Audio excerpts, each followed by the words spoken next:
Y hoy vamos a tocar un tema muy importante que tiene que ver con toda la reforma educativa y de hecho con toda la problemática alrededor de la educación en México.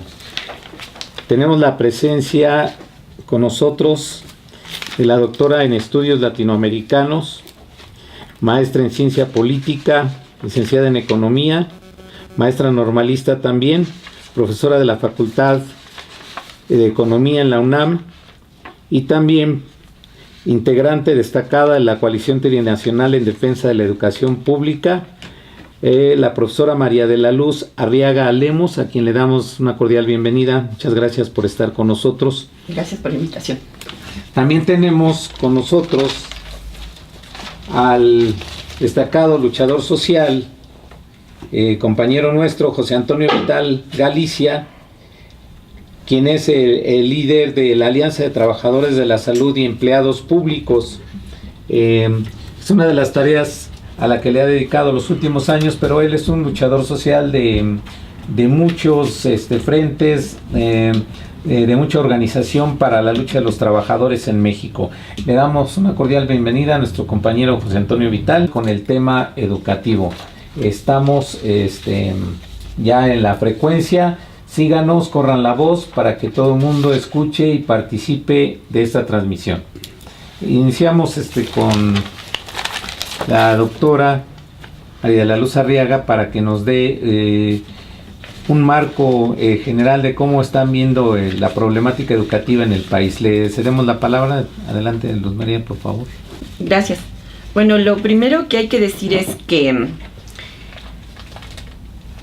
lo que han llamado reforma educativa no es tal, es decir, no hay una reforma educativa en el país. Lo que hay con los cambios al artículo 3 y 73 constitucional que los diputados y senadores por iniciativa de Peña Nieto aprobaron desde diciembre del año pasado de manera totalmente apresurada, sin cumplir el proceso constitucional para que el Congreso apruebe este tipo de reformas, es una reforma administrativa que lo que hace es despojar de sus derechos laborales a las maestras y los maestros de nuestro país. Por eso, desde el principio, ha habido una gran oposición a estos cambios al 3 y 73 constitucional.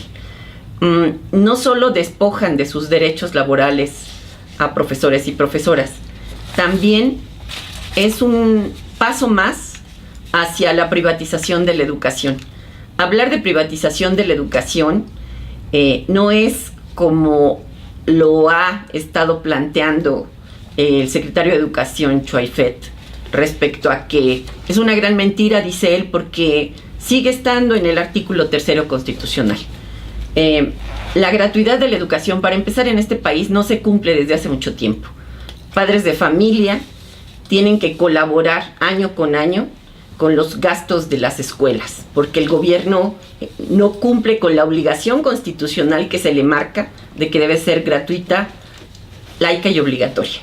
Entonces, padres de familia colaboran para que los baños puedan asearse, para que haya papel, para que haya jabones, para que se puedan construir aulas, para que se puedan comprar materiales didácticos. Esto es desde preescolar hasta bachillerato. O sea, es una gran mentira que sí es gratuita.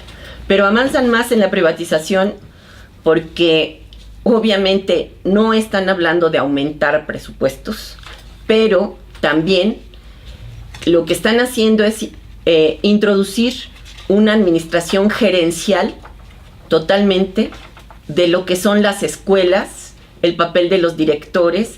Incluso está planteado en el artículo 3 con los cambios que hicieron, que en las escuelas empresas sociales le llaman, puedan vender comida o artículos a los niños, sustituyendo a lo que eran las cooperativas escolares. Eso es privatización.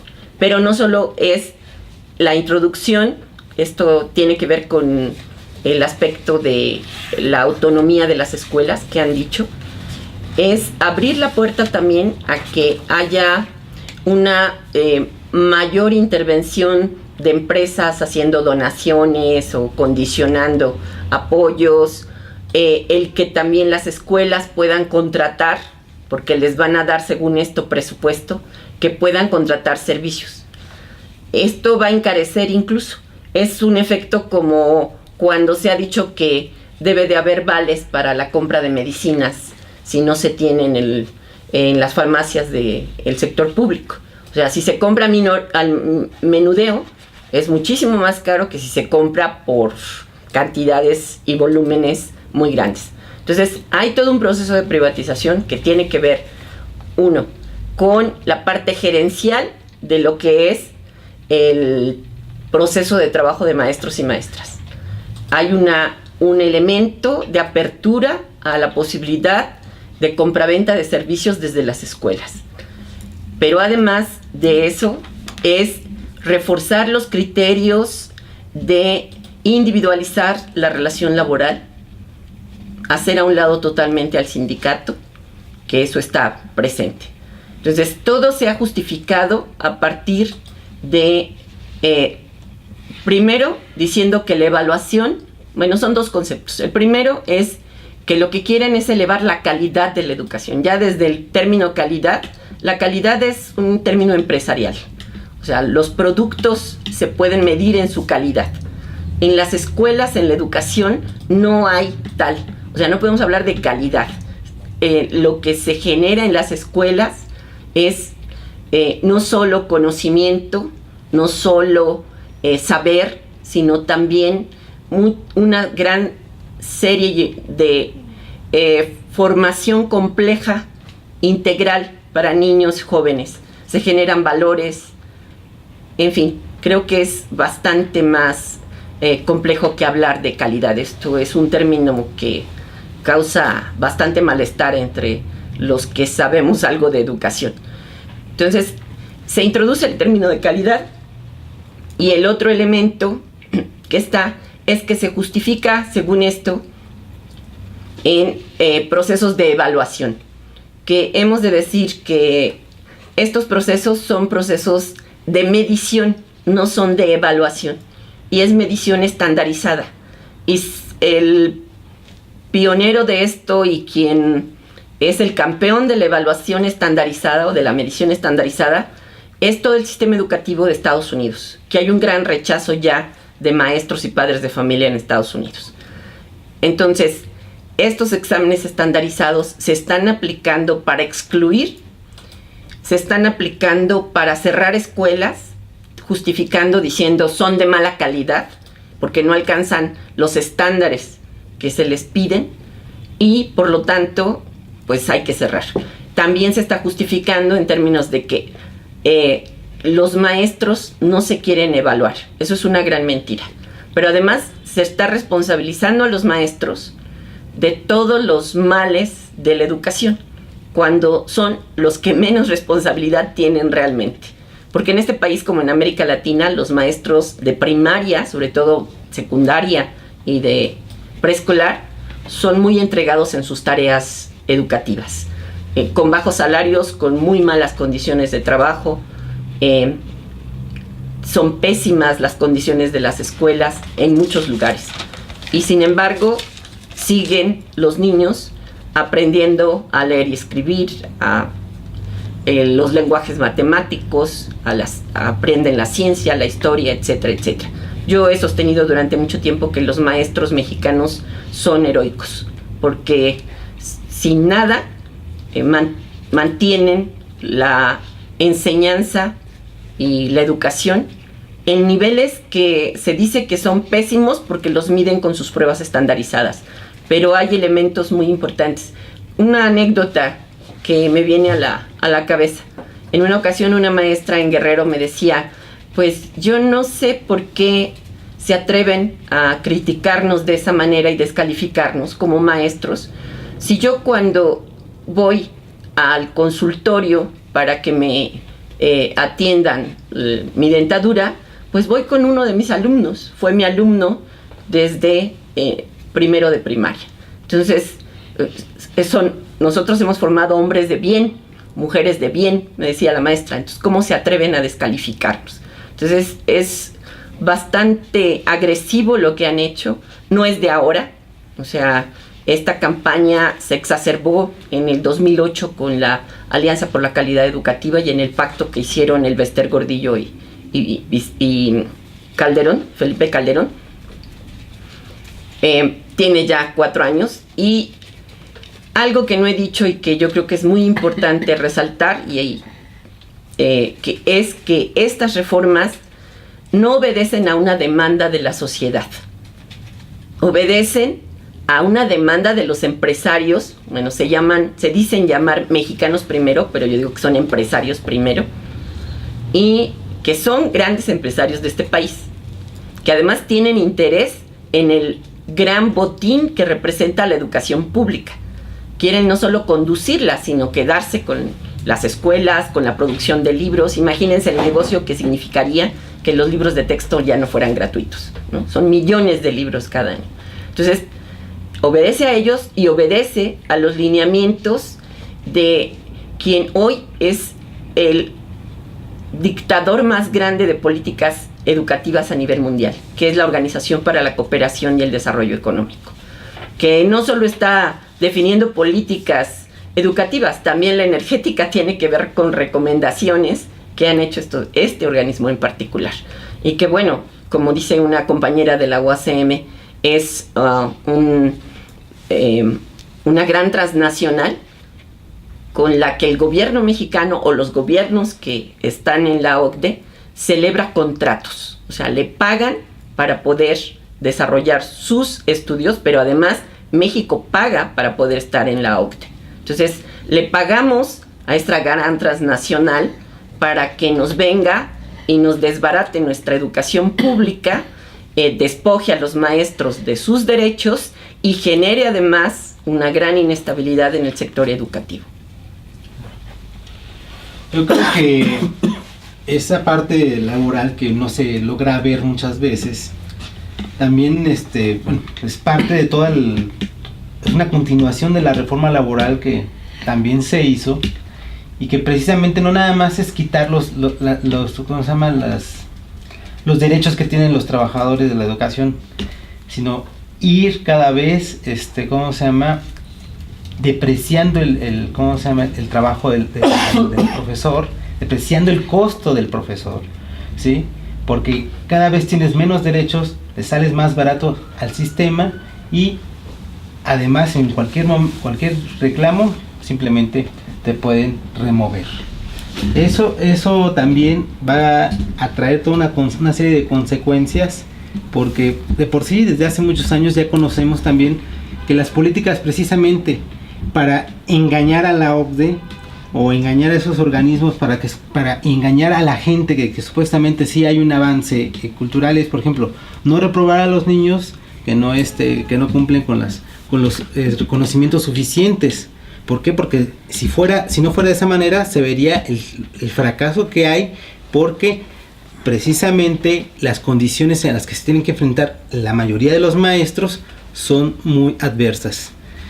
Entonces, esto no lo logra ver la gente, porque pues piensa que, bueno, sobre todo la concentración que ha habido en las principales ciudades, pues ya no es lo mismo que vete a la Sierra de Guerrero, o vete a la Sierra de Puebla, o vete a las condiciones que son cada vez más inaccesibles, y que hay maestros que hacen apostolados para ir a dar clase, ¿no? Que tienen que irse a la comunidad, abandonar a su familia, o cruzar muchas horas para poder llegar y dar una clase a un niño que además en la mayoría de las veces ni siquiera va a poder poner la atención debida, porque no ha comido, no ha cenado, no ha desayunado.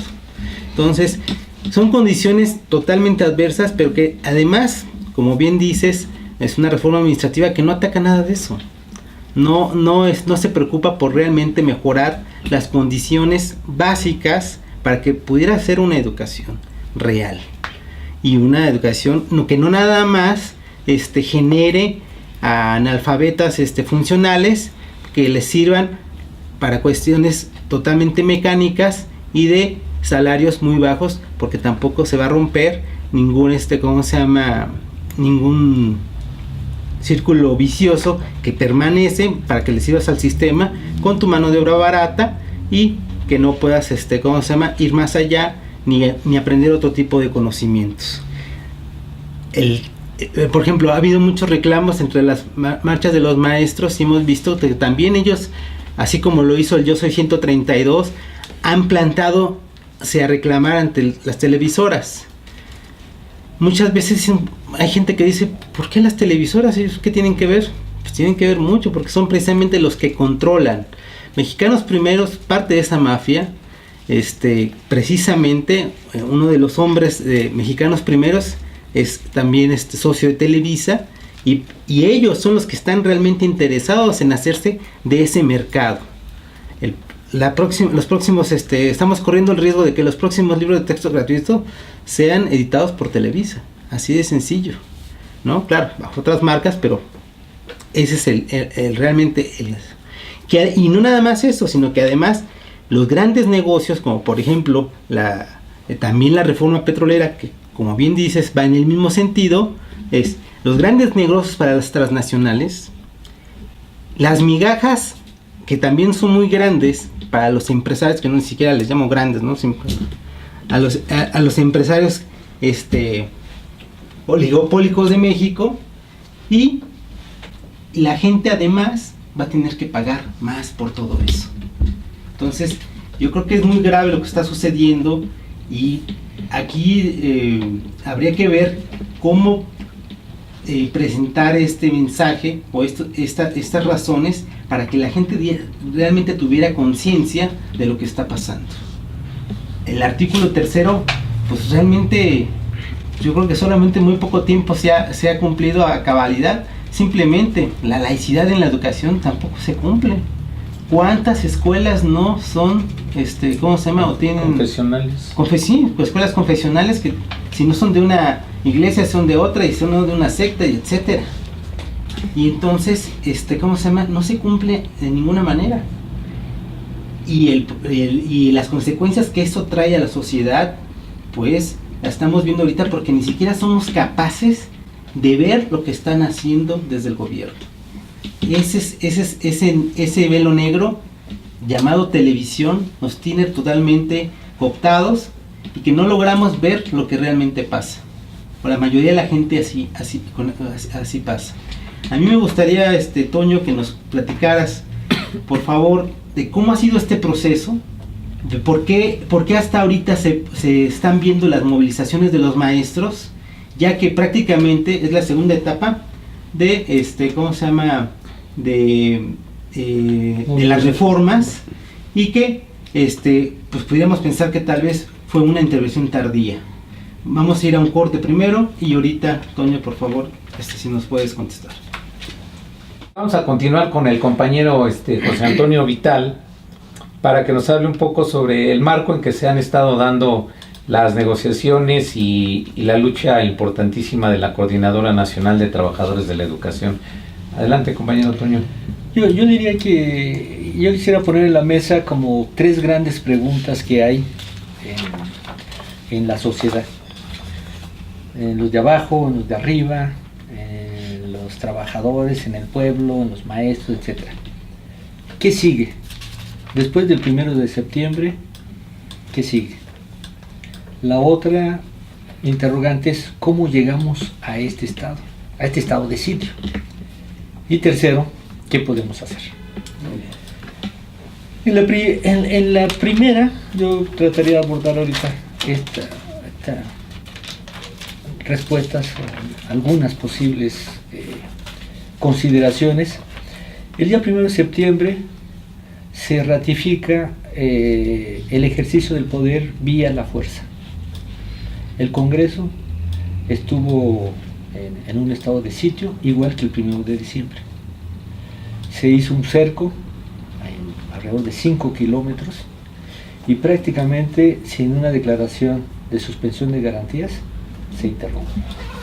Por vía de la fuerza se trata de anular la voz de los profesores inconformes, de los profesores que durante 8 meses, más de 240 días, han estado en las calles, en foros, en distintos eventos, en distintas instancias, para estar reclamando que se corrija el asalto al tercero constitucional. En 8 meses se presentaron más de 300,000 demandas de amparo. El 1 de septiembre, en una ruptura del protocolo legislativo, en la sesión de instalación del Congreso, de la presentación del informe, la rendición de cuentas, el tema central es discutir el cierre de las leyes reglamentarias del tercero constitucional. Sin ninguna sensibilidad, ni el Congreso ni el Ejecutivo, una ley, un cambio constitucional que está enjuiciado, que está en un proceso de revisión, toman decisiones, aunque el día de mañana tengan que hacer una serie de correcciones. No, pero algo tenía que informar Peña, ¿no? Evidentemente que cuántos policías se movilizaron ese día y esas cuestiones. Yo creo que tenemos una movilización muy importante, y lo que es más relevante en estos últimos 4 meses es que ha habido una negociación permanente en Bucareli, en la Secretaría de Gobernación, en la cual desde mayo se acordó realizar 10 foros para discutir la reforma educativa. En esos 10 foros deben de haber participado alrededor de unos 20,000 personas, y además eran representantes de comunidades, de padres de familia, de académicos, etc. Este proceso está en una línea de lucha legal con el amparo, porque es contrario al artículo 123 constitucional, porque es contrario a la Ley Federal de Trabajadores al Servicio del Estado, porque es contrario a la Ley del Servicio Profesional de Carrera del Sector Público, y porque es contrario a los convenios internacionales en materia laboral y de derechos humanos. El cambio fundamental en el tercero constitucional es que se introduce la evaluación como un criterio laboral para ingresar, para permanecer o para promoverse, cuando en la legislación existen las normas específicas para la separación del trabajo, cuando existen los mecanismos para el movimiento escalafonario y la promoción, y para la ocupación de puestos de funcionarios, así como existen las normas para los ingresos. Lo delicado de este cambio tiene que ver con las nuevas generaciones, en donde un profesor que hace una carrera de normalista después tendrá que ser evaluado para poder incorporarse al mercado laboral. Es como si yo estudio medicina, termino la carrera y luego me hacen un examen para ver si puedo dar consultas o no. Claro. Además, es como si un ingeniero, después de estar en una carrera, le hacen un examen para ver si puede construir una casa o no. O sea, es un absurdo. Pero yo diría que atrás de este absurdo, que bien decía la maestra María de la Luz, es un régimen de exclusión laboral, lo que se está imponiendo, y particularmente con la ley reglamentaria del servicio profesional docente. Yo creo que hay 3 objetivos no declarados en estos cambios. El primero es un control del Magisterio Nacional. El Magisterio Nacional, cuando menos en México y en muchos países de América Latina, por el contacto que tienen con el pueblo, con la gente, hay una amalgama entre el trabajo docente y la vida social. Claro. Se vuelven líderes sociales. Sí, son líderes sociales naturales. Igual que el cura, igual que el médico. Claro. Y entonces, los maestros, a pesar del mecanismo de control, de cooptación, etcétera, siempre han estado vinculados al pueblo. Hoy lo que quiere esta reforma es quebrar esa vinculación, esa función social que tiene el profesor. Y particularmente la expresión organizada, que se organiza principalmente en la CENTE, pero que hay distintos procesos. Hay un sector de docentes y académicos que pueden estar en el Politécnico y que no participan en la CENTE. En el Instituto Nacional de Antropología Historia, Antropología e Historia, y que han dado luchas muy importantes para que no se privatice Monte Albán, Chichén Itzá, Teotihuacán, etc. Entonces, el control magisterial es uno de los objetivos que se tenían y que el mensaje que se mandó con el enroque del encarcelamiento acomodado de esta mujer, Elba Ester Gordillo, bueno, era un mensaje para que no se moviera. El segundo objetivo es asaltar los contenidos de la educación pública en México. O sea, mexicanos primero están buscando desaparecer el sentido crítico, el sentido científico y humanista de la educación. Ellos están buscando hacer de la competencia, de la mercantilización y del consumismo como los principios para la formación de los ciudadanos. Y esto evidentemente tiene que ver con un recurso fundamentalmente en la colonización de nuestro país. Así como cuando llegaron los españoles quisieron desaparecer los calpualis, ¿se llamaban? Calpulis. Los calpulis. Y todo nuestro andamiaje cultural que nos dan identidad, hoy es un asalto a los contenidos de la educación lo que se pretende hacer. Porque esta reforma al tercero constitucional no toca a la educación privada. Sí, claro. Es dirigida hacia los maestros del sector público. Totalmente. Y el tercer elemento que tiene que ver con que el sector educativo es una de las áreas de inversión, junto con la energética y con la del sector salud, las que quedan dentro de las áreas de inversión de las reformas neoliberales de tercera generación. Entonces es un sector en donde, aunque no les interesa la educación privada, la educación privada, a los empresarios en los sectores básicos, el negocio que ha estado creciendo más grande es en la educación media y superior.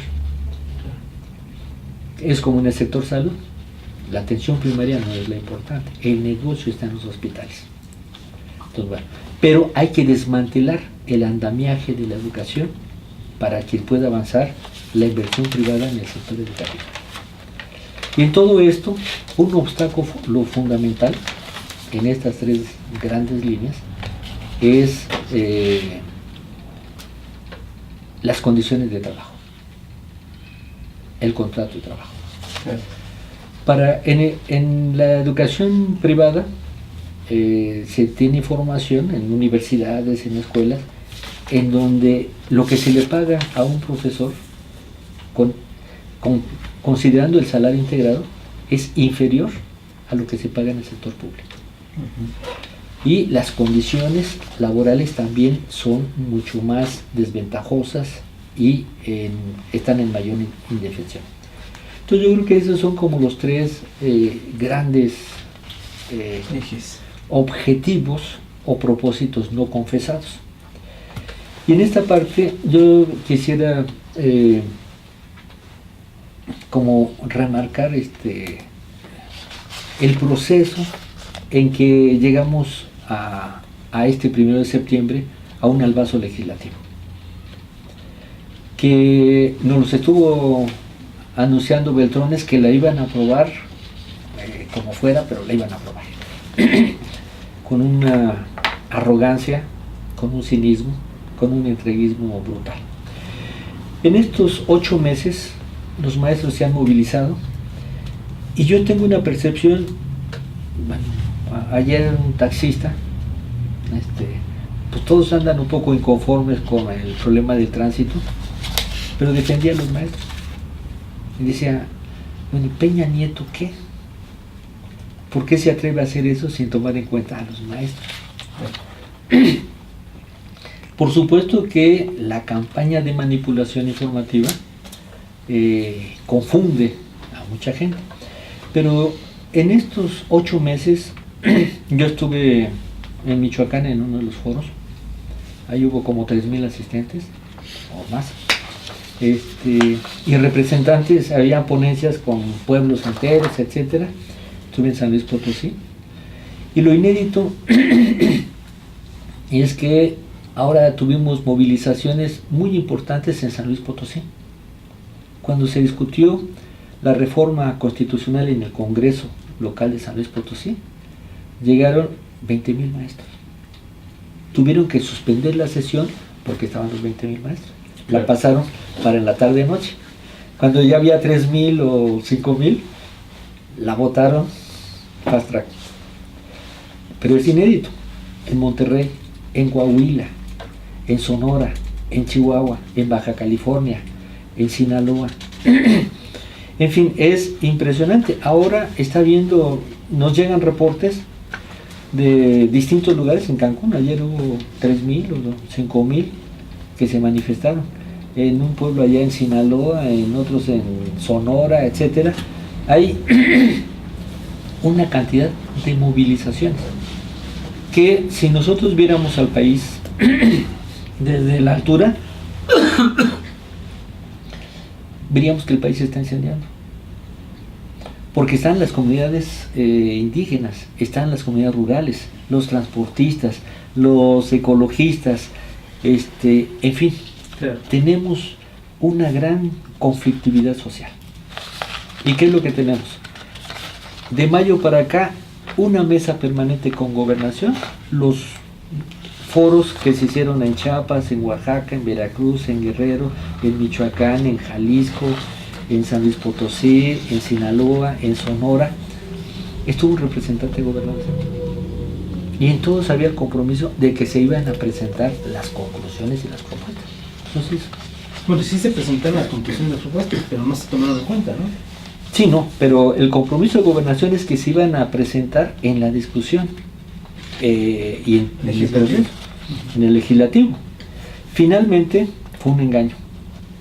Hoy el problema que tiene el país es cómo voy a ir con gobernación a tomar un acuerdo que 8 meses después de recorrer el país, me salen con otra cosa. Aunque más fue un esfuerzo serio, un esfuerzo importante, que se recogieron muchas voces y que precisamente surge de un proceso que no había habido tal vez desde hace mucho tiempo, y que además con una actitud totalmente arbitraria, el gobierno la hace a un lado.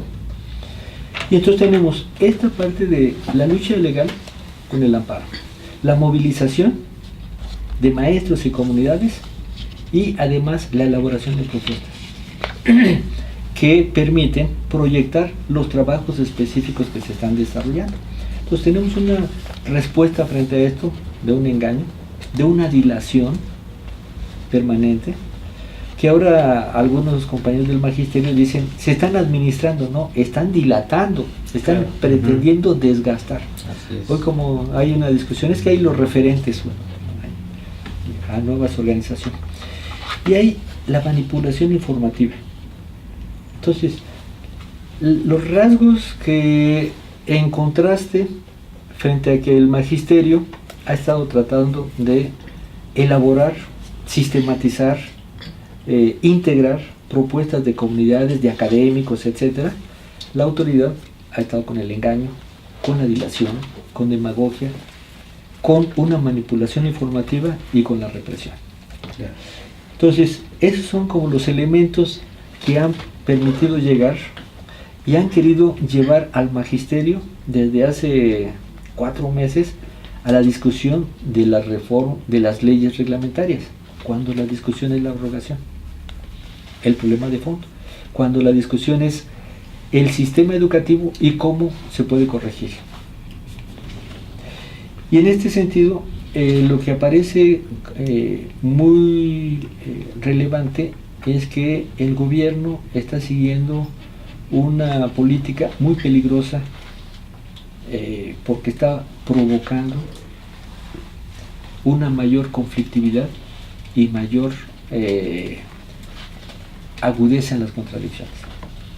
No porque mande provocadores, que eso lo hacen, pero lo que están provocando es que al agotarse la vía institucional, entonces ya no hay vía para reclamar legalmente, no hay vía para reclamar en la negociación, y entonces queda el camino de responder a la violencia que el Estado está desarrollando de manera sistemática.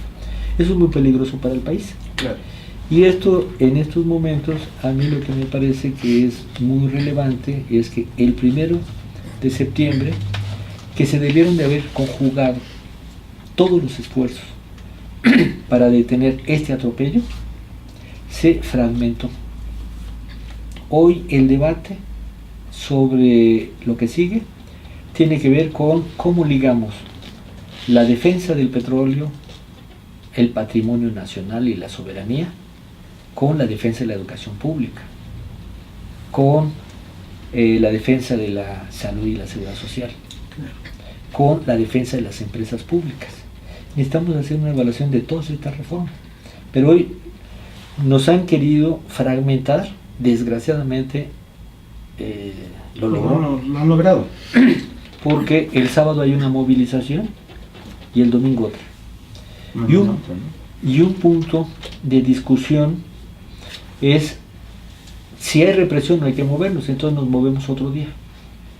El día 1 de septiembre era un día en el que debió de haberse manifestado el rechazo a una presidencia comprada, que responde a los compromisos de la compra de esa presidencia, y que necesita encauzarse ahora de alguna manera el conflicto social que vive el país, integrando las demandas concretas de los pueblos, de los trabajadores, de los jubilados de Mexicana, de los sobrecargos, de los camioneros, de las comunidades que defienden su agua, etcétera, con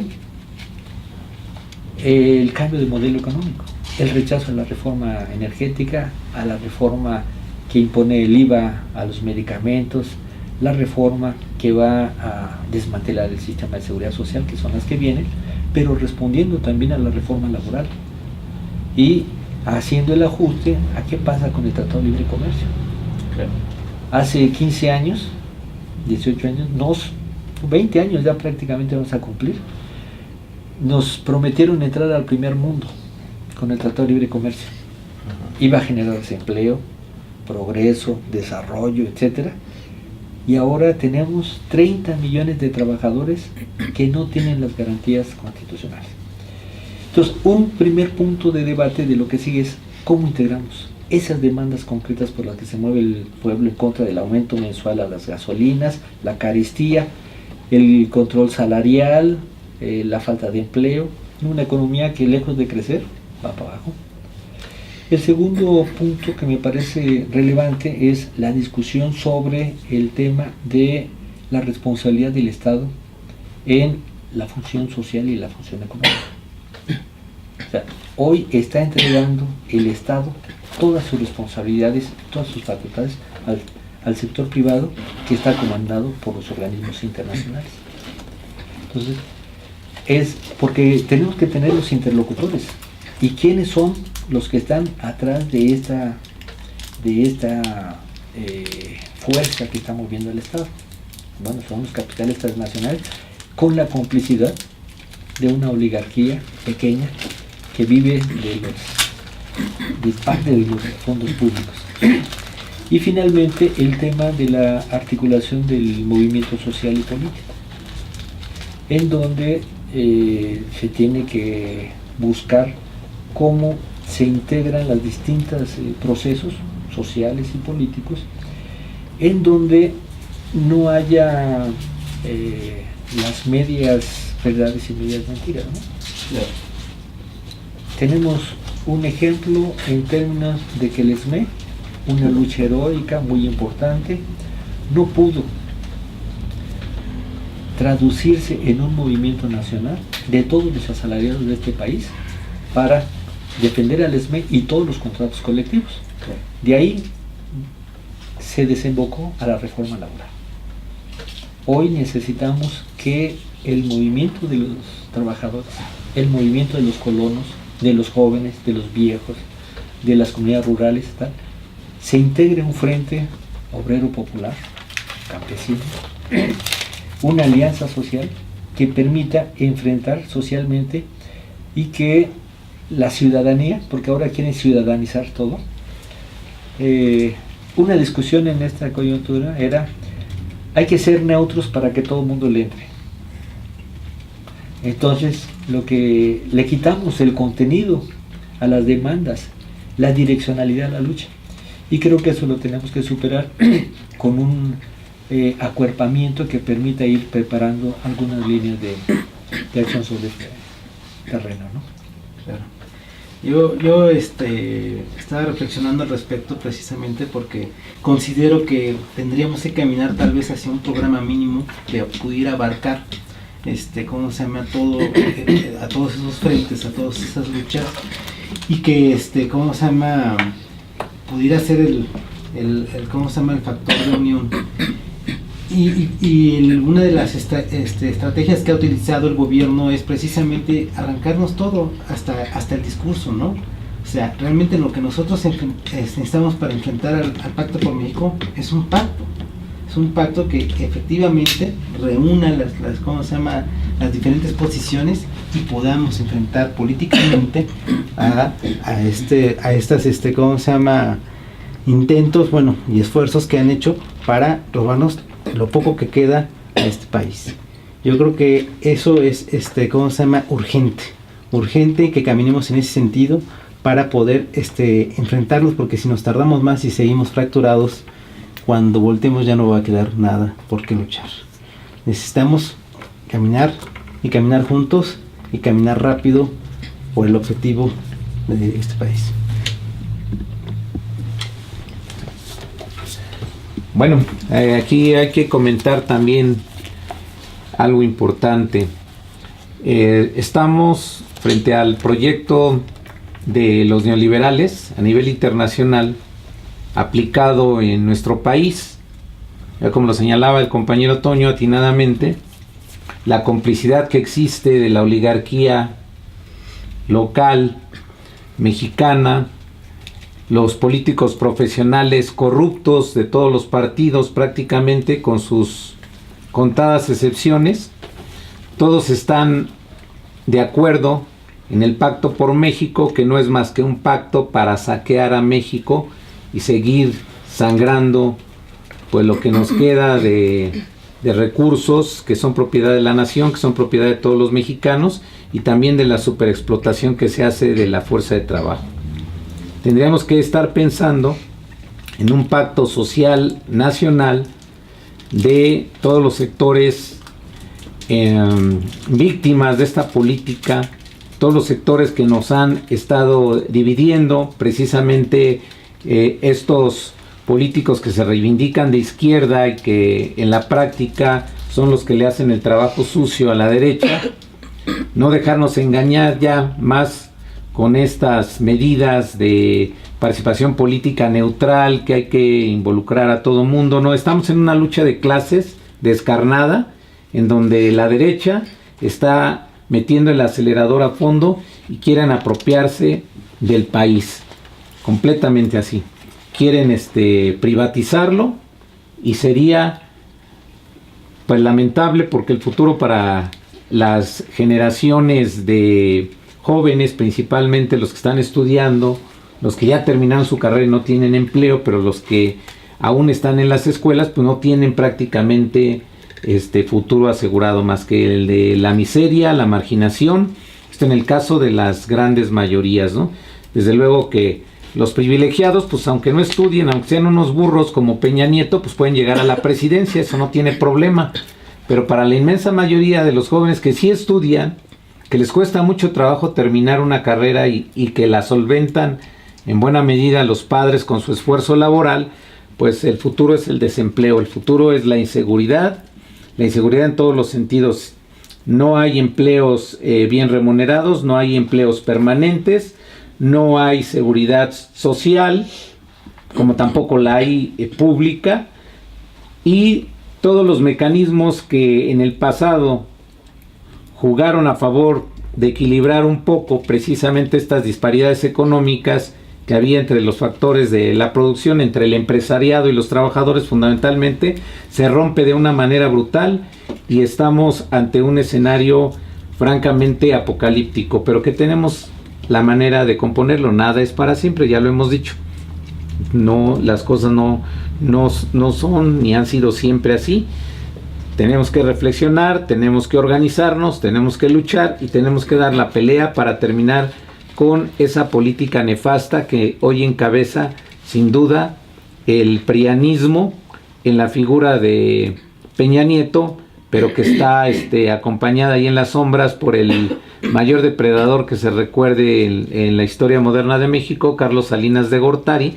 Él es el que está ahí cogobernando, manipulando, y entonces necesitamos reflexionar bien qué vamos a hacer. El magisterio, el movimiento campesino, el movimiento ecologista, el movimiento de mujeres, el de jóvenes, en fin, todos tenemos que organizarnos. Hacemos un corte, sigan sintonizándonos, participen, comenten, continuamos. Aquí continuamos en el marco del análisis y la discusión sobre el asunto del magisterio, las luchas sociales y la situación política que prevalece en el país. Aquí platicamos un poco con nuestros invitados y vamos a continuar en ese marco de los temas que aquí se han planteado para profundizar un poco más en ellos. El compañero José Antonio Vital, la profesora María de la Luz Arriaga toma la palabra para continuar con el tema. Bueno, me gustaría abordar lo que son las demandas actuales del magisterio. Y voy a explicar por qué creo que siguen vigentes.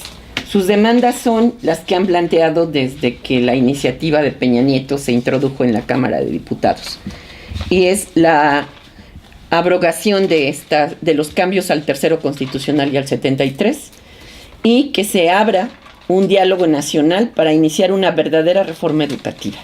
Esto es algo fundamental. Yo estoy convencida de que tienen razón los maestros, porque hay una serie de mentiras que se repiten una y otra vez por los funcionarios de la SEP, del gobierno federal, de diputados, de senadores y de todos los merolicos que se encuentran al frente de los principales noticieros de la televisión y de la radio comercial. Se dice, por ejemplo, que en las leyes aprobadas, que son las reglamentarias de estos cambios, se recuperaron las propuestas de la CENTE, que la evaluación no será punitiva, es decir, que no habrá castigos, que no servirá para eso, que recuperará la diversidad cultural e histórica y las condiciones socioeconómicas de las regiones, y que se respetarán los derechos laborales de los docentes, que no habrá despidos. Bueno, es una gran mentira esta parte de los despidos. No solo va a haber despidos, también se va a despojar a los maestros de su profesión, del ejercicio de su profesión. El artículo 22 de la ley que acaban de aprobar en la Cámara de Diputados sobre el servicio profesional docente dice claramente que si, incluso es retroactivo, lo cual es anticonstitucional, dice claramente que es el transitorio octavo, el personal que a la entrada en vigor de la presente ley se encuentre en servicio y cuente con nombramiento definitivo. O sea, si uno cuenta con nombramiento definitivo, es que ya no debe de estar sujeto a una posibilidad de que lo despidan, a menos que cometa alguna falta, ¿no?, administrativa. Dice, con nombramiento definitivo, con funciones de docencia, de dirección o de supervisión en la educación básica y media superior, impartida por el Estado y sus organismos descentralizados, se ajustará a los procesos de evaluación y a los programas de regularización que se refiere el título segundo, etc. El personal que no alcance un resultado suficiente en la tercera evaluación a que se refiere el artículo 53 de la ley, no será separado de la función pública y será readscrito para continuar en otras tareas dentro de dicho servicio, conforme a lo que determine la autoridad educativa o el organismo descentralizado correspondiente, o bien se le ofrecerá incorporarse a los programas de retiro. Es decir, le quitan el ejercer como maestro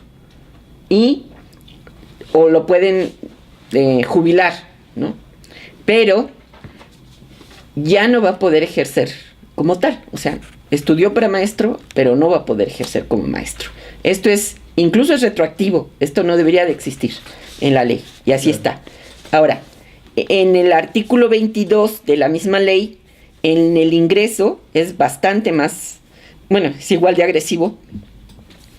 Se plantea que el ingreso será por un concurso de oposición, se llama, en donde al ingresar van a tener una plaza docente que dará lugar a un nombramiento definitivo de base después de 6 meses de servicios, sin nota desfavorable de su expediente.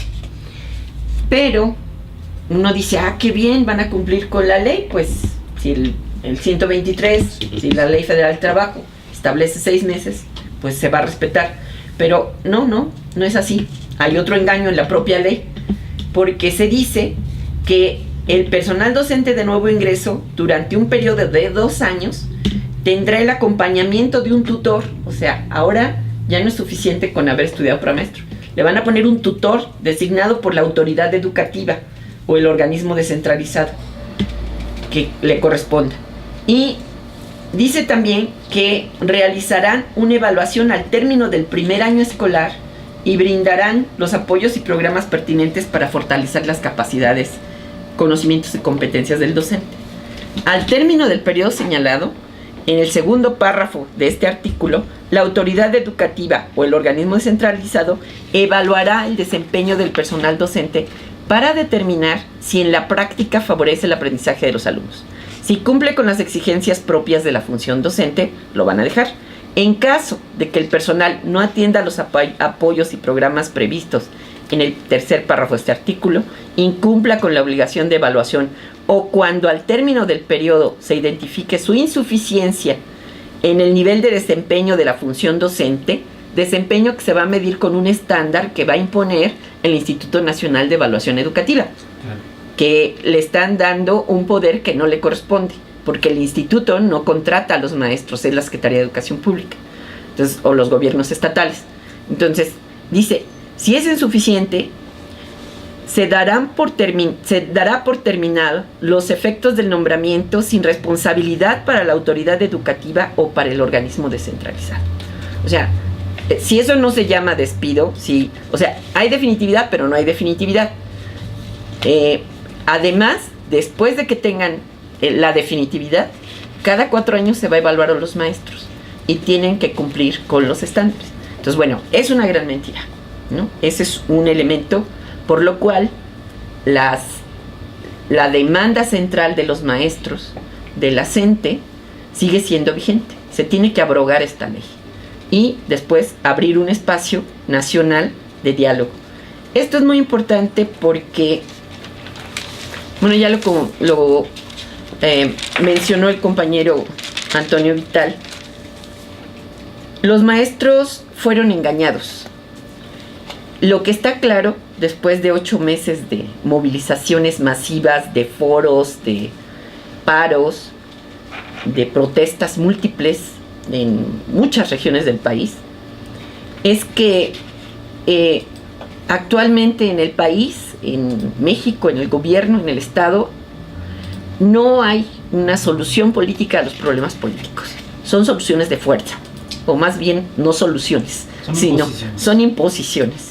Son atropellos que se ejercen sin considerar a los sujetos de la educación. Esto es muy importante. La otra es que durante todo este tiempo los maestros creyeron en que se abría un diálogo. A mí me indigna porque hay un gran desprecio hacia el esfuerzo de construcción de propuestas que hizo la Coordinadora Nacional de Trabajadores de la Educación de mayo para acá.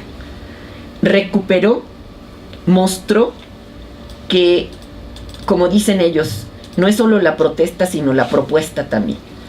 Recuperaron lo que es la experiencia de elaboración de proyectos educativos alternativos que realmente atienden al sentido de lo que es la educación. Un proceso de enseñanza-aprendizaje es un proceso colectivo, es un proceso de comunidades de aprendizaje, es un proceso de comunidades, de academias, de diálogo entre los maestros para poder resolver problemas. Es un proceso de diálogo con la comunidad. Y esto es lo que hizo la CENTE. En estos foros y en estos proyectos alternativos que existen desde mucho tiempo atrás. Entonces, ¿qué fue lo que el gobierno estuvo haciendo durante todo este periodo? Y particularmente cuando Peña Nieto sale cercano al 1 de septiembre a decir, las reformas van, háganle como quieran, pero las reformas siguen. Claro. Y los diputados no tienen vergüenza. Beltrones, el coordinador de los senadores del PRI también, y todos los demás. Porque lo que les estuvieron diciendo a los maestros es, ustedes no tienen propuestas. Ellos ya habían entregado las propuestas, estaban por escrito. Beltrones en la prensa se le salió y dijo, bueno, la única propuesta que no es aceptable o no es admisible, y es la que han hecho, es que se abrogue los cambios constitucionales. Entonces, a lo que estaban llevando es, vengan a discutir las leyes secundarias. Díganos qué le movemos aquí, qué le movemos allá, para que no sean tan agresivas. Pero esto es como el cuento de Eduardo Galeano, que a mí me gusta mucho, en donde él dice que el cocinero llamó a los pavos porque se acercaba la cena de Año Nuevo y les dijo, ¿en qué salsa quieren ser cocinados? Y un pavo levantó la mano y protestó y dijo, pero yo no quiero ser cocinado. Y el cocinero le dijo, eso no es lo que te estaba preguntando. Te estoy preguntando en qué salsa quieres ser cocinado. Entonces a los maestros lo único que les planteaban eran, díganos, está bien, no en 1 año el despido, no en 2 años, si quieren en 4, pero acepten que ese es el criterio. Acepten que les vamos a despojar de su profesión. Acepten que nosotros vamos a poder despedirlos con la mano en la cintura sin que ustedes puedan tener defensa alguna. Entonces, esto es muy grave, porque lo que están haciendo es irresponsablemente o de manera muy interesada, tanto la Presidencia de la República como los senadores y los diputados, es generar un conflicto mayor en el país. Quieren mantener el sector educativo en una situación de inestabilidad, en una convulsión que va a tener un costo muy alto para la educación en nuestro país. Y yo creo aquí, y espero que haya muchos oyentes a este programa de radio, que el enojo contra las marchas y contra el tránsito y contra que no se puede circular en alguna avenida, el enojo no lo deben dirigir a los maestros, porque ellos no son los responsables de esta situación. Deberían de demandarles al gobierno de Peña Nieto, diputados y senadores, que resuelvan el conflicto, que se abrogue esta ley y que realmente se pueda hacer una reforma educativa que beneficie al país y que resuelva los problemas que tiene la educación nacional, desde básica hasta superior. Es más, en la UNAM llama muchísimo la atención, porque hubo un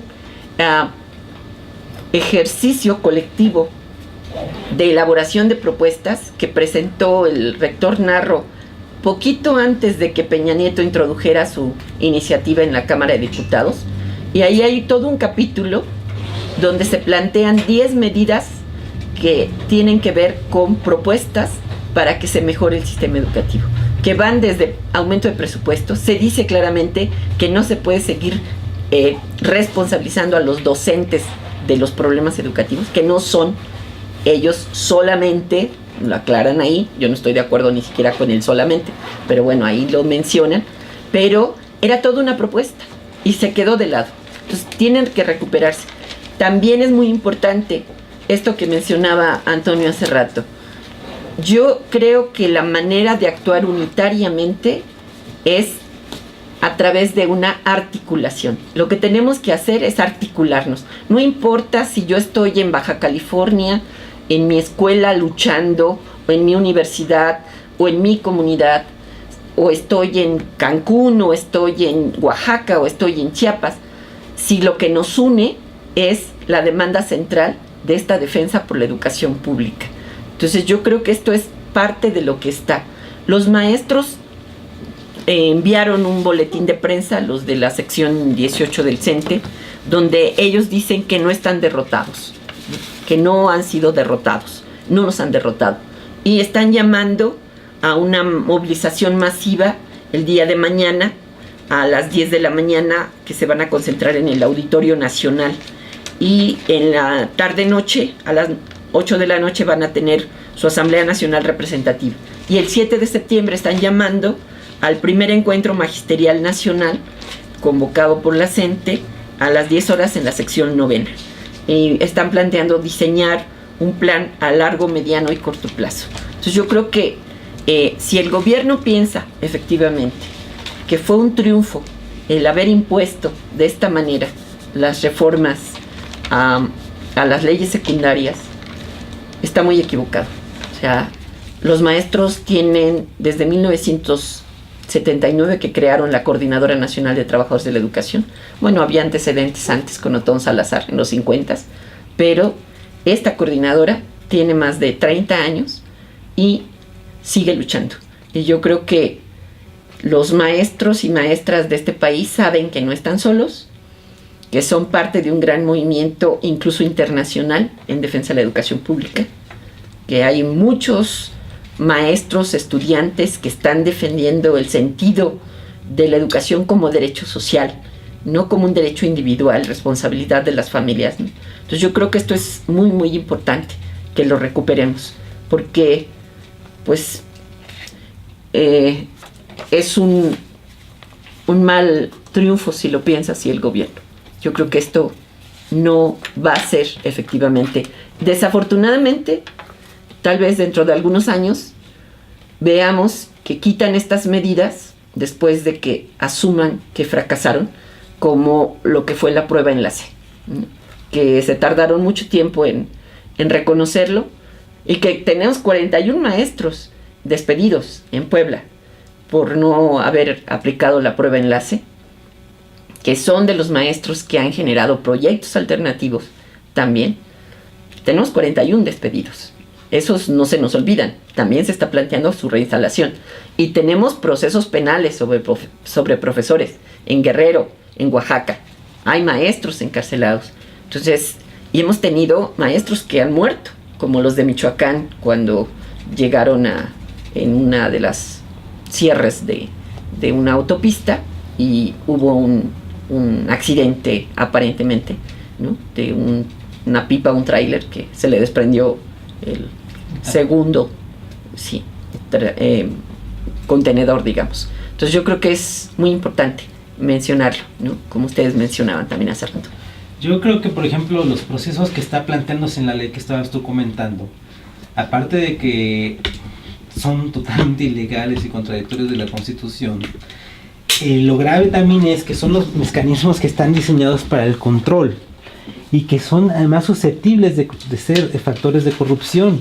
Entonces, no te corro, pero tienes que quedarte con tanto, o tienes que pagar tanto, o tienes que hacer esto, tienes que hacer lo otro. Eso es precisamente, lo que ha venido y como institucionalizar las prácticas, digamos, del Bester, ¿no? Ahora, ya bajo un proceso legal, y para mantener ahora el control ellos, pues con su nuevo cacique o con sus nuevos intereses, con sus nuevos líderes. Aparte de lo que comentabas, por ejemplo, de la preparación de todo este proceso que han venido los profesores de la CENTE encabezando de 8 meses para acá, y hay una anécdota que creo que ilustra muy bien este asunto, ¿no? La reunión que hubo con los legisladores, cuando dijeron ustedes no están preparados, ustedes no tienen propuestas, que no sé qué, que llegaron los profesores con todo su equipo de apoyo, de expertos y todo esto, y que tuvieron que decir los legisladores, los diputados, pues que ellos eran los que no estaban preparados y que pedían tiempo para analizar las propuestas que se les hacían de la manera más seria, profesional y responsable por parte de la CENTE. Eso obviamente no se vio en cámaras porque precisamente estuvieron haciéndolo los diputados a espaldas del público, porque no quisieron que se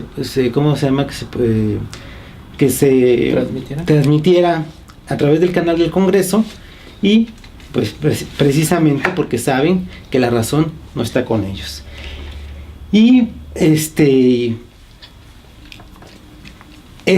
doble discurso permanente, ¿no?, del gobierno, ¿no?, que desgraciadamente hace tanta mella en la población, y que la gente preocupada por sus propias problemáticas personales, pero principalmente derivadas, ¿no?, de toda esta situación de control y de empobrecimiento y de de opresión hacia la sociedad, pues la mantiene en lo mismo, y no rompemos con con esos círculos viciosos para realmente enfrentar a lo que nos está haciendo daño. ¿Cuántas familias no se han fracturado por cuestiones económicas? Montones. Entonces, ese tipo de cuestiones que parecieran ser tan coloquiales son las que realmente lastiman y laceran la vida de millones de personas en nuestro país, y que no alcanzan muchas gentes de ellas a ver que son por resultados de las decisiones políticas que toman unos cuantos para beneficiarse ellos mismos. Necesitamos romper con esas dinámicas y tratar de recuperar, reagruparnos con los movimientos sociales, con los movimientos populares, con los movimientos sindicalistas que todavía perviven a esta reforma laboral, y hacernos uno solo para que poder realmente enfrentar y cambiar la dinámica. No sé si quieras comentar algo.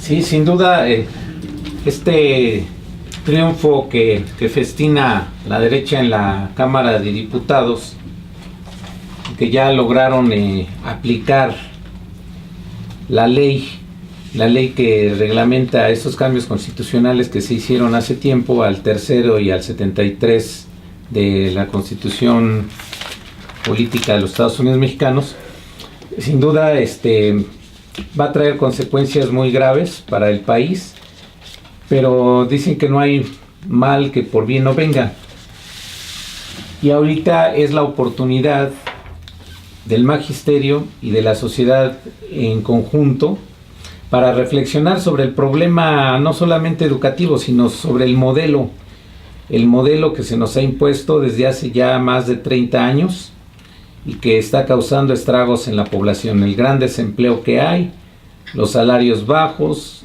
la inseguridad. O sea, México es una tumba gigantesca, hay muertos por todos lados. Tenemos la herencia de los malos gobiernos panistas, el priismo que se quería presentar como algo nuevo después de que nos estuvieron gobernando por más de 70 años. Bueno, ya vimos que están reciclados y vienen de la peor forma, ¿no? A implementar pues medidas que todavía van a seguir lacerando desgraciadamente a la gran mayoría de la población mexicana. Y digo, es el momento de la reflexión porque nos da la oportunidad de repensar totalmente el sistema, de que no es el problema educativo, de que no es el problema de la salud, de que no es el problema de la seguridad como cosas separadas. Es parte de un proyecto integral que se está aplicando en prácticamente todo el mundo capitalista, que ahora le llaman el neoliberalismo de libre mercado, o que plantean que el mundo ya es uno solo, y esto no es así. Hay una lucha muy fuerte en países enteros. Se está dando la muestra de que las cosas se pueden dar de otra manera, como en el caso de Venezuela, por ejemplo, en América Latina, no solamente ahí, en Ecuador, en Bolivia, y México tiene que hacer lo propio. Tenemos que levantarnos con dignidad, organizarnos y luchar. Continuamos aquí, síganos, participen, comenten. Este tema de la lucha magisterial es sin duda clave para los próximos cambios que va a haber en el país. O sea, los maestros siempre han sido vanguardia y creemos que lo van a seguir siendo. Adelante, síganos sintonizando, seguimos en un momento. Y vamos a la parte final para escuchar conclusiones y propuestas sobre el tema que hemos estado abordando, de la reforma educativa y de la lucha de la Coordinadora Nacional de Trabajadores de la Educación. Entonces continuamos con la profesora María de la Luz Arriaga, si es tan amable, o con Toño Vital, con el compañero José Antonio Vital. Adelante, compañero. Bueno, gracias. Bueno, yo creo que estos espacios son muy importantes para que cada uno de los compañeros radioescuchas y compañeras radioescuchas puedan contribuir a este debate, a esta reflexión, y estar enriqueciendo a través de los recursos que tiene este radio alternativo, que necesitamos abrir un debate muy fuerte. Yo quisiera concluir un poco con algunas ideas de qué sigue. Muy bien. El magisterio, a pesar de este triunfo pírrico, parcial, porque todavía no pasa en el Senado, y las señales son de que va a pasar, pero yo creo que hay un horizonte que es promisorio si tenemos la capacidad de unificar o de hacer coincidir ideas, intereses y diversas prácticas. De entrada, yo creo que el elemento que nos plantea un horizonte más positivo es que la legitimidad del movimiento magisterial es mucho más grande que la ilegitimidad del gobierno de Peña Nieto. Esto nos permite explicarnos por qué no lo han reprimido. Las voces de los fascistas que están llamando al uso de la fuerza están 24 horas al día repitiéndose por todos los medios. Y no es un problema menor. Son la cúpula empresarial, la cúpula de los partidos y los organismos subordinados. Y no se hace porque la ilegitimidad de este gobierno, que no hemos tenido ningún gobierno más ilegítimo. Nosotros pensamos que Calderón era el más ilegítimo de todos los ilegítimos, pero este no. Parece que hay más fondo. Entonces, y la legitimidad del movimiento magisterial, la legitimidad de los maestros no alcanza a tocar la piel de todos los mexicanos, porque todos recordamos a un maestro, a una maestra, a una escuela pública que nos hizo crecer como seres humanos y que hoy ha sido legítima su reclamo de que no han sido atendidos. Y los maestros son heroicos en la Ciudad de México y en la montaña, en las comunidades indígenas, en las comunidades rurales. Y un problema que me parece que es relevante es la incomprensión del significado de la lucha contra los cambios al tercero constitucional.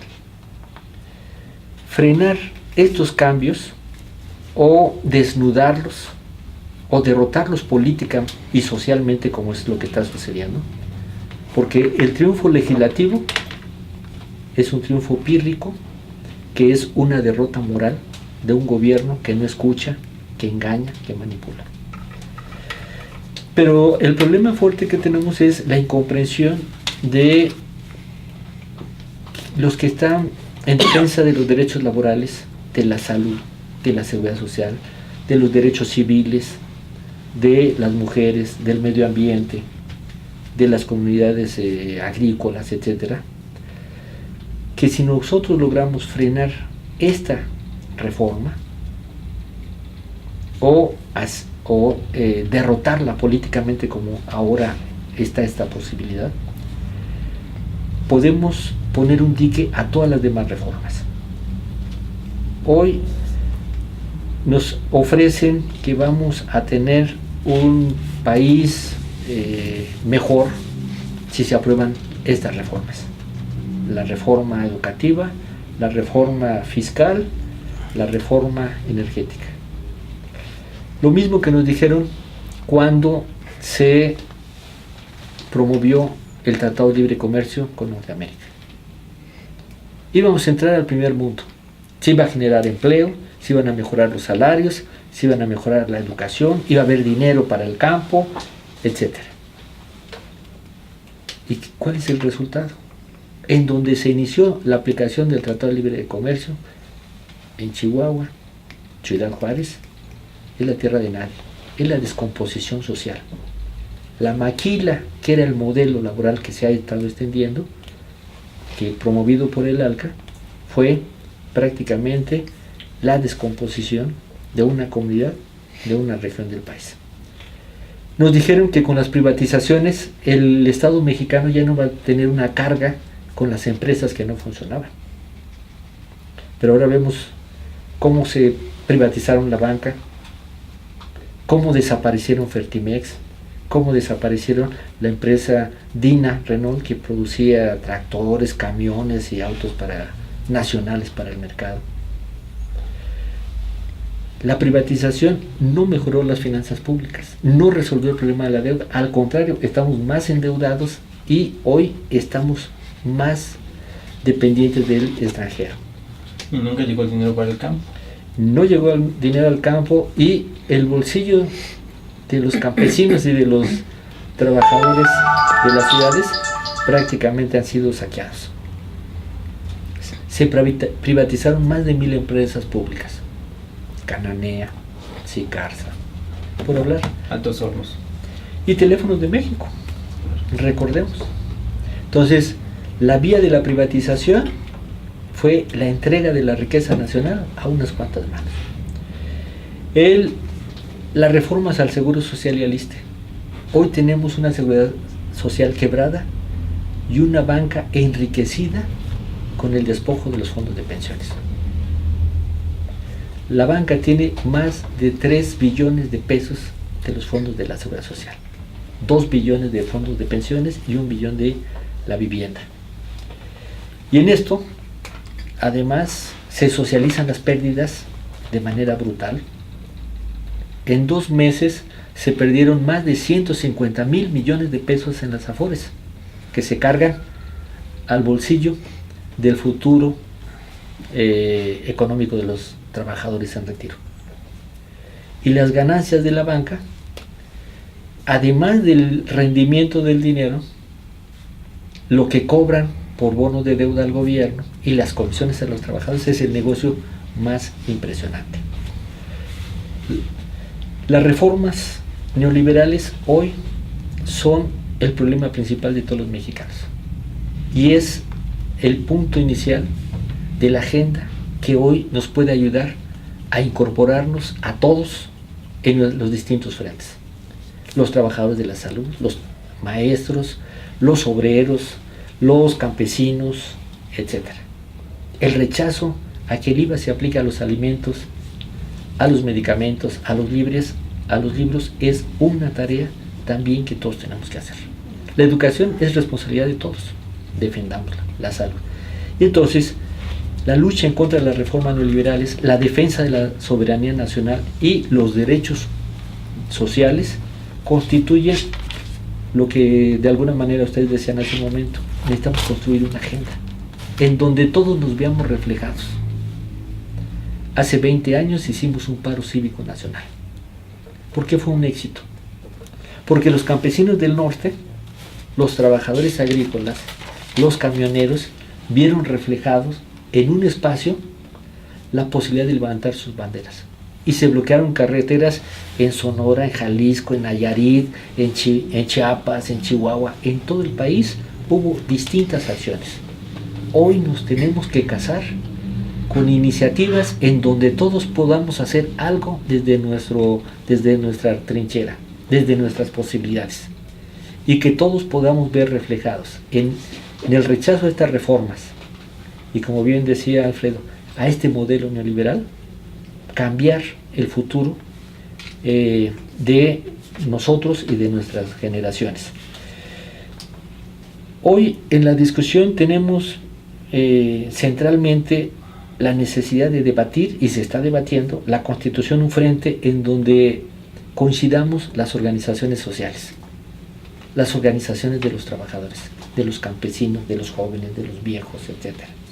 Y pensar en una acción como ese paro cívico de hace 30 años, que frenó las políticas de austeridad y que permitieron avanzar en una dirección distinta. Muchos compañeros dicen, ¿pero qué hemos logrado?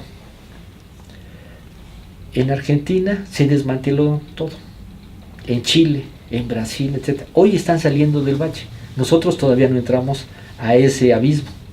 Entonces, lo hemos evitado. Tenemos educación pública todavía, tenemos servicios de salud pública todavía, etc. Se mantiene una serie. De tal manera que hoy necesitamos esta agenda común, con un espacio de coordinación como puede ser un frente nacional en contra de las reformas neoliberales por la soberanía y los derechos sociales, y que prepare una iniciativa, porque para octubre-noviembre se viene la reforma fiscal y la reforma energética. Y bueno, ya me estoy extendiendo, le dejo la palabra para que concluya la maestra María de la Luz. Bueno, yo quisiera agregar, antes de que ustedes den el cierre, muy brevemente, yo recuperaría este concepto de la soberanía. Yo creo que efectivamente México tiene que recuperar su soberanía, porque, y en ese sentido, respecto a educación, y no solo educación, yo insistiría en que el organismo que es la internacional, que está definiendo políticas, la OCDE, la Organización para la Cooperación y el Desarrollo Económico, es una empresa transnacional lucrativa dedicada a vender políticas públicas. Y envió a Peña Nieto, meses antes de su toma de posesión, en septiembre de 2012, el documento México, Mejores Políticas para un Desarrollo Incluyente, que contiene 109 recomendaciones en todos los rubros de la economía y de los derechos sociales: salud, educación, laboral, tributario, energético, apertura comercial, inversiones, entre otros.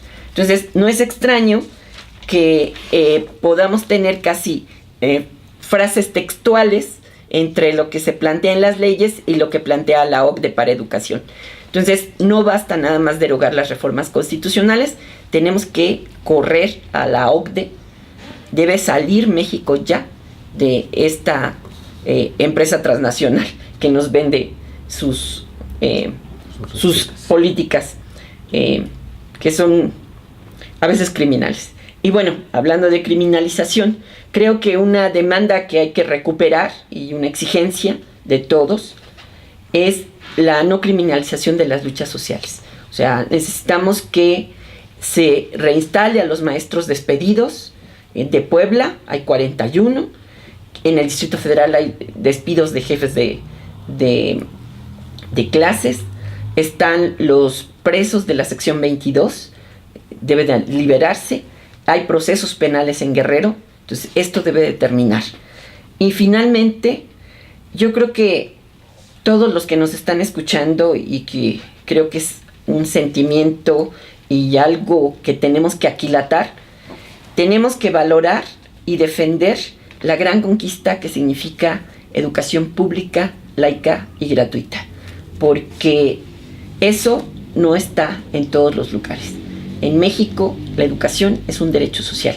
Es muy alentador y hasta emociona saber que, por ejemplo, tenemos una universidad pública de muy buen nivel, que es gratuita y que además tiene una riqueza cultural que es Patrimonio Mundial de la Humanidad en su campus central, y en donde podemos encontrar los murales, por ejemplo, de Siqueiros, este mural hermoso que recibe a la gente que llega cerca de Rectoría, en donde está el pueblo a la universidad y la universidad al pueblo. Yo creo que eso es lo mismo a nivel de la educación nacional, ¿no? O sea, el pueblo a la educación y la educación al pueblo. Muchas gracias, doctora María de la Luz. Muchas gracias, Antonio, por su participación. Yo creo que ha sido muy importante. A mí me gustaría también hacer algunos comentarios últimos retomando sobre lo que acabas de comentar. Yo creo que también hay una tendencia mundial a dejar estas empresas transnacionales como la OPE. El grupo de los BRICS está encabezando una serie de acciones precisamente para hacer frente a estos compromisos internacionales que han sido impuestos por Estados Unidos. Y por ejemplo, hace algunos meses anunciaron la creación de un banco de desarrollo propio, dejando a un lado tanto el Banco Mundial como al Fondo Monetario Internacional. Asimismo, por ejemplo, hoy podemos ver en Siria que Siria también dejó saldadas sus deudas ante esos organismos, y que también rompe lazos con esos, y precisamente por eso ahora se ve como hostigada por el imperio. Yo creo que sí hay un camino distinto que México debe de tomar, y que nosotros debemos ser factor para que ese camino se tome por nuestro país. La unidad que yo quiero que ya se empieza a vislumbrar, ya se empieza a sentir en las diferentes luchas que están alrededor de nuestro país. Se empieza a vislumbrar y se empieza a hacer ya una realidad. Hacia allá tendremos que caminar, tendremos que construirla todavía para que rinda frutos realmente buenos para el pueblo de México, porque además son conquistas que se ganaron con sangre, que se ganaron a través de una revolución donde hubo muchos millones de muertos, y que todavía podemos recordar nosotros a nuestros abuelos que ellos dieron esa batalla, y que solamente, por ejemplo, en mi caso, la generación de mis padres tuvo algunos beneficios que cosechar. Necesitamos volverlos a defender. Ahora nos toca a nosotros. Y por último, mi participación, le enviamos un saludo a Pedro Martínez, que sabemos que está ahorita fuera de la ciudad por una situación familiar, pero que es el motor de acúfenos del arrabal. Sí. Bueno, pues nos queda más que despedirnos. Es muy importante los temas que aquí se han abordado, pero sobre todo en las conclusiones tenemos que elaborar una agenda común. Sin duda, los ejes de la lucha por venir deben de ser el rechazo a las reformas neoliberales, la defensa de la soberanía nacional, la lucha por los derechos sociales universales, la no criminalización de las luchas. Y bueno, estos temas deben de gravitar en las próximas reflexiones, discusiones y acuerdos que tomemos a lo largo y a lo ancho del país para ir unificando las luchas contra los depredadores neoliberales que hoy malgobiernan a México y que lo están entregando en charola de plata a las empresas transnacionales. Agradecemos la presencia de nuestra compañera, profesora, maestra y doctora María de la Luz Arriaga Lemus, el compañero luchador social de toda la vida, José Antonio Vital Galicia, de la Alianza de Trabajadores de la Salud y Empleados Públicos, del compañero Omar Sandoval, que estuvo aquí con nosotros en los micrófonos conduciendo el programa, el compañero Iván Amezcua Cano, que semana con semana nos apoya con toda su sabiduría para que en la parte técnica salga de lo mejor nuestra transmisión. Y tenemos también la presencia de nuestro compañero Javier Molina Rivera de Cero Televisión, que se está sumando al equipo de trabajo ya desde hace dos sesiones para acá, y agradecemos su presencia. Un servidor, Alfredo Ramírez. No quiero despedirme sin antes mencionar que le enviamos un saludo solidario a nuestro compañero Pedro Martínez Salas, que está pasando por una situación difícil, el fallecimiento de un familiar cercano. Toda nuestra solidaridad para él, un abrazo, y los esperamos en la próxima emisión.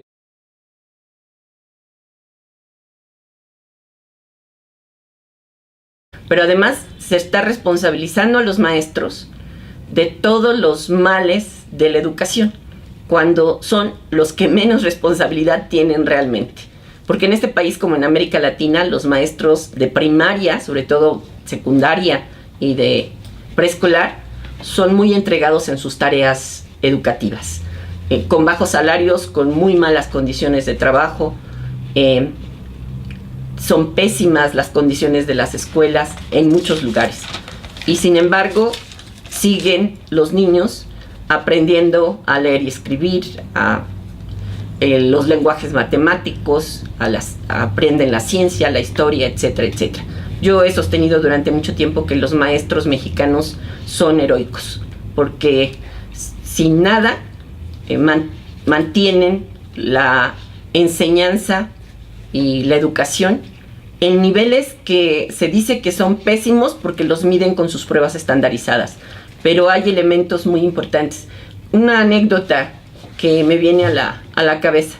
En una ocasión una maestra en Guerrero me decía, pues yo no sé por qué se atreven a criticarnos de esa manera y descalificarnos como maestros, si yo cuando voy al consultorio para que me atiendan mi dentadura, pues voy con uno de mis alumnos, fue mi alumno desde primero de primaria.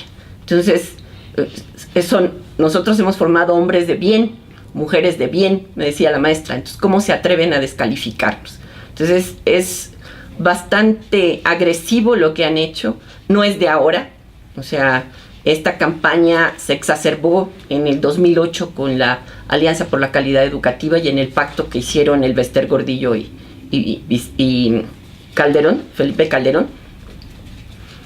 Tiene ya 4 años, y algo que no he dicho y que yo creo que es muy importante resaltar, que es que estas reformas no obedecen a una demanda de la sociedad, obedecen a una demanda de los empresarios. Bueno, se dicen llamar mexicanos primero, pero yo digo que son empresarios primero, y que son grandes empresarios de este país, que además tienen interés en el gran botín que representa la educación pública.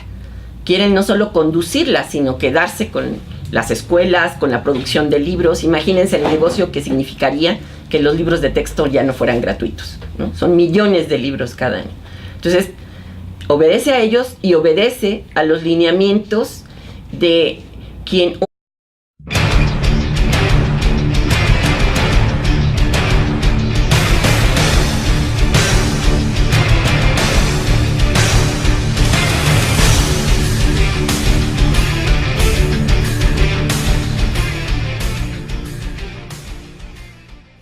Y hoy vamos a tocar un tema muy importante que tiene que ver con toda la reforma educativa y de hecho con toda la problemática alrededor de la educación en México. Tenemos la presencia con nosotros de la doctora en estudios latinoamericanos, maestra en ciencia política, licenciada en economía, maestra normalista también, profesora de la Facultad de Economía en la UNAM y también integrante destacada de la Coalición Trinacional en Defensa de la Educación Pública, la profesora María de la Luz Arriaga Lemos, a quien le damos una cordial bienvenida. Muchas gracias por estar con nosotros. Gracias por la invitación. También tenemos con nosotros al destacado luchador social, compañero nuestro, José Antonio Vital Galicia, quien es el líder de la Alianza de Trabajadores de la Salud y Empleados Públicos. Es una de las tareas a la que le ha dedicado los últimos años, pero él es un luchador social de de muchos frentes, de mucha organización para la lucha de los trabajadores en México. Le damos una cordial bienvenida a nuestro compañero José Antonio Vital con el tema educativo. Estamos ya en la frecuencia. Síganos, corran la voz para que todo el mundo escuche y participe de esta transmisión. Iniciamos con la doctora María de la Luz Arriaga para que nos dé un marco general de cómo están viendo la problemática educativa en el país. Le cedemos la palabra. Adelante, Luz María, por favor. Gracias. Bueno, lo primero que hay que decir es que lo que han llamado reforma educativa no es tal. Es decir, no hay una reforma educativa en el país. Lo que hay con los cambios al artículo 3º y 73 constitucional que los diputados y senadores, por iniciativa de Peña Nieto, aprobaron desde diciembre del año pasado de manera totalmente apresurada, sin cumplir el proceso constitucional para que el Congreso apruebe este tipo de reformas, hoy es el dictador más grande de políticas educativas a nivel mundial, que es la Organización para la Cooperación y el Desarrollo Económico, que no solo está definiendo políticas educativas, también la energética tiene que ver con recomendaciones que han hecho este organismo en particular. Y que bueno, como dice una compañera de la UACM, es una gran transnacional con la que el gobierno mexicano o los gobiernos que están en la OCDE celebra contratos. O sea, le pagan para poder desarrollar sus estudios, pero además México paga para poder estar en la OCDE. Entonces, le pagamos a esta gran transnacional para que nos venga y nos desbarate nuestra educación pública, despoje a los maestros de sus derechos y genere además una gran inestabilidad en el sector educativo. Yo creo que esa parte laboral que no se logra ver muchas veces, también es parte de toda es una continuación de la reforma laboral que también se hizo y que precisamente no nada más es quitar los derechos que tienen los trabajadores de la educación, sino ir cada vez, depreciando el trabajo del profesor, depreciando el costo del profesor, ¿sí? Porque cada vez tienes menos derechos, le sales más barato al sistema y además en cualquier reclamo simplemente te pueden remover. Eso también va a traer toda una serie de consecuencias, porque de por sí desde hace muchos años ya conocemos también que las políticas precisamente para engañar a la OCDE o engañar a esos organismos para engañar a la gente que supuestamente sí hay un avance cultural es, por ejemplo, no reprobar a los niños que no cumplen con los conocimientos suficientes. ¿Por qué? Porque si no fuera de esa manera se vería el fracaso que hay, porque precisamente las condiciones en las que se tienen que enfrentar la mayoría de los maestros son muy adversas. Entonces, esto no lo logra ver la gente porque pues, piensa que, bueno, sobre todo la concentración que ha habido en las principales ciudades, pues ya no es lo mismo que vete a la Sierra de Guerrero, o vete a la Sierra de Puebla, o vete a las condiciones que son cada vez más inaccesibles y que hay maestros que hacen apostolados para ir a dar clase. En las farmacias del sector público. O sea, si se compra al menudeo, es muchísimo más caro que si se compra por cantidades y volúmenes muy grandes. Entonces, hay todo un proceso de privatización que tiene que ver, uno, con la parte gerencial de lo que es el proceso de trabajo de maestros y maestras. Hay un elemento de apertura a la posibilidad de compraventa de servicios desde las escuelas. Pero además de eso, es reforzar los criterios de individualizar la relación laboral, hacer a un lado totalmente al sindicato, que eso está presente. Entonces, todo se ha justificado a partir de, primero, diciendo que la evaluación, bueno, son dos conceptos. El primero es que lo que quieren es elevar la calidad de la educación. Ya desde el término calidad, la calidad es un término empresarial. O sea, los productos se pueden medir en su calidad. En las escuelas, en la educación, no hay tal. O sea, no podemos hablar de calidad. Lo que se genera en las escuelas es no solo conocimiento, no solo saber, sino también una gran serie de formación compleja, integral para niños jóvenes. Se generan valores, en fin, creo que es bastante más complejo que hablar de calidad. Esto es un término que causa bastante malestar entre los que sabemos algo de educación. Entonces, se introduce el término de calidad y el otro elemento que está es que se justifica, según esto, en procesos de evaluación, que hemos de decir que estos procesos son procesos de medición, no son de evaluación, y es medición estandarizada.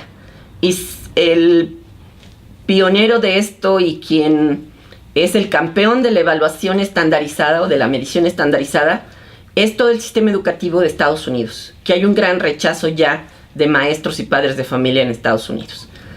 Entonces, estos exámenes estandarizados se están aplicando para excluir, se están aplicando para cerrar escuelas, justificando, diciendo son de mala calidad, porque no alcanzan los estándares que se les piden y por lo tanto pues hay que cerrar. También se está justificando en términos de que los maestros no se quieren evaluar. Eso es una gran mentira. Forma administrativa, que lo que hace es despojar de sus derechos laborales a las maestras y los maestros de nuestro país. Por eso, desde el principio, ha habido una gran oposición a estos cambios al tercero y 73 constitucional. No solo despojan de sus derechos laborales a profesores y profesoras, también es un paso más hacia la privatización de la educación. Hablar de privatización de la educación no es como lo ha estado planteando el secretario de Educación, Chuy Fett, respecto a que es una gran mentira, dice él, porque sigue estando en el artículo 3 constitucional. La gratuidad de la educación, para empezar, en este país no se cumple desde hace mucho tiempo.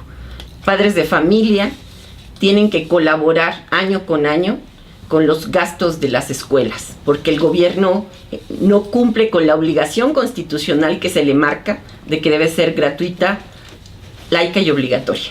Entonces, padres de familia colaboran para que los baños puedan asearse, para que haya papel, para que haya jabones, para que se puedan construir aulas, para que se puedan comprar materiales didácticos. Esto es desde preescolar hasta bachillerato. O sea, es una gran mentira que sí es gratuita. Pero avanzan más en la privatización porque obviamente no están hablando de aumentar presupuestos, pero también lo que están haciendo es introducir una administración gerencial totalmente de lo que son las escuelas, el papel de los directores. Incluso está planteado en el artículo 3 con los cambios que hicieron, que en las escuelas, empresas sociales le llaman, puedan vender comida o artículos a los niños, sustituyendo a lo que eran las cooperativas escolares. Eso es privatización. Pero no solo es la introducción, esto tiene que ver con el aspecto de la autonomía de las escuelas que han dicho, es abrir la puerta también a que haya una mayor intervención de empresas haciendo donaciones o condicionando apoyos, el que también las escuelas puedan contratar, porque les van a dar según esto presupuesto, que puedan contratar servicios. Esto va a encarecer incluso. Es un efecto como cuando se ha dicho que debe de haber vales para la compra de medicinas si no se tienen